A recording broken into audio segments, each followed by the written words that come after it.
Okay? All right, I'll try and stick to the 5 minutes, but I can't promise anything. Okay, so who's ever had a bad day? Raise your hand. Yeah? Who's ever felt like the world's against you? Keep your hand raised. Yeah? Who's ever felt in a really dark place? Yeah? Who's overcome that dark place? Good, and there's a reason for that. So I'm just going to start by introducing myself. My name is Nick Barwick, and I'm 23 years old. I'm married, and I've got a university degree, but all of that means nothing, okay? Because I want to talk to you about the journey. I want to talk to you about the journey that I went on to get to where I am today. And it's about personal development. I'm a massive fan of personal development. I think that, you know, life is a constant process. Life is full of ups and downs. You know, I like to say life is like a roller coaster. You're going to be enjoying it at times, but then there's going to be times where you're like, please get me off of this roller coaster. I want it to stop. Can you relate to that? Yeah? So when I tell my story, I like to start at the very beginning, okay? So obviously I was born, okay? That's how far back we go. I was born, and my gosh, I was an ugly baby. Really ugly. I had like 8 chins, and I've got the photo evidence to prove it, all right? And yeah, so I was a really, really ugly baby. I tell you what, if my baby looks like that, I'm gonna send him back. So basically, there we go, yeah. You know, I like to, you know, take the mick out of myself. It makes me feel a lot better. I don't know how that works, but okay. Okay, yeah, so I started off as a small little baby, and then about 15 months later, my brother Toby was born. About 12 months after that, my brother Corey was born. And then about 12 months after that, my 2 little twin brothers were born. So in the space of 5 years, my mum and dad had 5 boys. They obviously didn't have anything better to do with their time than, you know, reproduce. So my life wasn't that bad. I think a lot of uneducated people in terms of the care system think that if you're a foster child, your life must have been terrible from the very get-go. You must have been born to drug addicts, to alcoholics, to abusers, whatever. That wasn't the case for me. I remember the really, really good times. I'm from Bristol, okay? And every summer we would go up to this place called Blaze Castle, which was a massive kind of adventure park. And we go there with all of my family. It was fantastic. I can still remember those times. But my mum and dad's relationship wasn't very strong, okay? It wasn't very strong. Small cracks started to appear because all 4 of my younger brothers, they were all born with severe learning difficulties, which made it really hard on my mum and dad's relationship. My dad walked out on us when I was 9, and that was in effect when my childhood ended. We were introduced to a distant relative of the family. He came to live with us, and I thought, oh, fantastic. This is my chance to be a child again. Because for 6 months, I had to parent my mum and I had to parent my brothers because my mum went into a deep downward spiral of depression. Now, anyone that's been through depression or knows anyone that's ever been through depression, it's a mental illness. You're not in control of what you say, what you do, or even what you don't do. And in my mum's case, it was what she didn't do, okay? She was guilty of neglecting us only. So I was having to do all of the things that a mother or father should do for their children, but I was having to do it for her as well. And so about 6 months later, a distant relative of the family came to live with us, and he was just settling in. And I thought, you know, great, I've got the opportunity to be a younger brother to someone because I'm the eldest sibling, okay?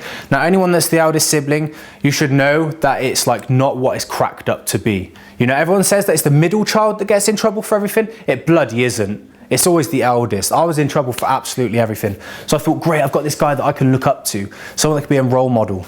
But basically, the story is that he ended up physically, sexually, and emotionally abusing me and my brothers. Okay, for 3 years it lasted. And then I was taken into the care system.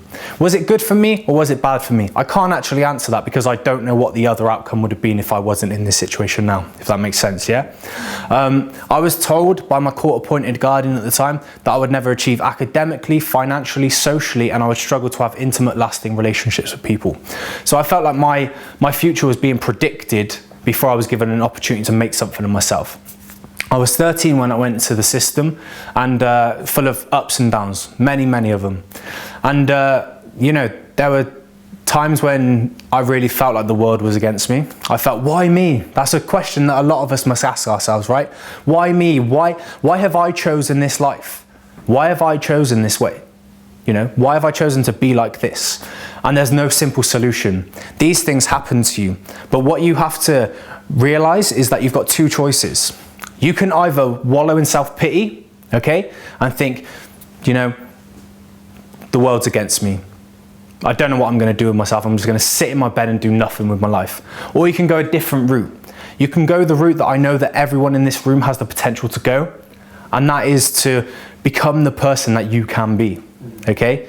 You don't need to let your past define your future, and you don't need to let your past consume you, okay? So I was told that I'd never be able to do any of these things, and I used to believe that about myself, okay? But then I had to go on a personal development journey, where I was to say, I'm better than this, I can do this, okay? I believe in myself. I went through depression at the age of 16 because my mum gave birth to my sister, and I had no idea she was even pregnant. So that came as a real shock to me. I was 16, and I went through a lot of, a small dose of depression, let's call it. It wasn't so serious, but to me, I felt like I had the world against me. I felt I was the sort of person that couldn't get out of bed, you know? I was like, oh, why me? Why me? Why is this happening? Why has my mum had another baby? Does she not care about us? Okay, no amount of therapy or medication would be able to help me, but the one thing that helped me was the way that I reconditioned my mind. I really did. I told myself that I was better than this. I told myself that I could do this, and I didn't need to beat another statistic. The only statistics that seem to be out there are the negative ones. Apparently care leavers are only going to end up in prison, homeless, on drugs, or dead. You know, 85,000 people in the prison system, over half of them were in care. 30% of all homeless people were in care. The statistics apparently don't lie, yeah? But where are all the positive statistics? I wanted to be one of them. So I completely transformed my life. Came out with really good GCSEs, I got my A-levels, and then I went on to university to study theatre and professional practice, specialising in improvisational comedy. Okay, and then I started to work for a fostering agency once I graduated, but I felt like it wasn't right for me. I realised that I needed more. I wanted to be my own boss. I wanted to make the influence that I knew that I could make. So I took a risk. I love taking risks. I feel like that's how we grow and develop. So I set up my own business because I knew that I could reach many more people than who I was reaching now. Yeah. So for me, personal development is so important. If you feel like you're not getting the sort of education or the development that you need to make it appropriate to you, then do something about it. Don't just sit there and be content and say, do you know what, I really want more, but do you know what, this is all right. If you want more, go and get more, okay? I'm all about, my philosophy is about making your dreams a reality, okay? Because they're only ever a dream until you make them a reality. An idea is only ever an idea until you make it something. Because when you've made it something, it's no longer an idea anymore. Does that make sense? So yeah, that's kind of it for me now, because I know I've gone over the 5 minutes, but all right.